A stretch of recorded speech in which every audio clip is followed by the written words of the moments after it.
Hello दोस्तों, नमस्ते। कैसे हैं आप लोग? आशा करती हूँ अच्छे ही होंगे। मेरे चैनल में आप सभी लोग का स्वागत है।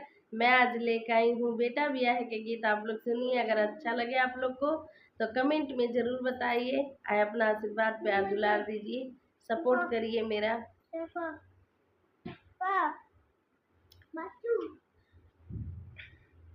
बेरिया की बेरी तुह के बरी जिए बाबा हो, बिंद्रा के बने मती जा। बेरिया की बेरी तुह के बरी जिए बाबा हो, बिंद्रा के बने मती जा।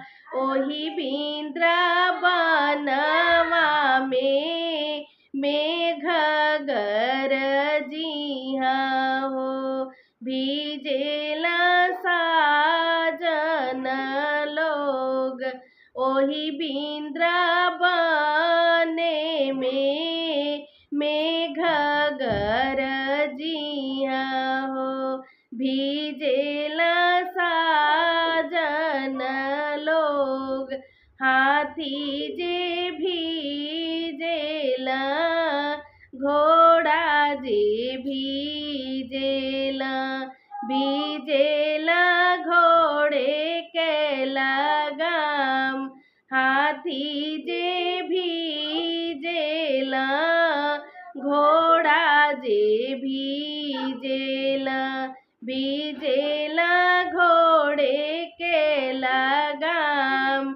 घोड़वा ऊपर होके भीजेला दूल्हे राम। चंदन भरे लाली लार, घोड़वा ऊपर होके भीजेला दूल्हे राम।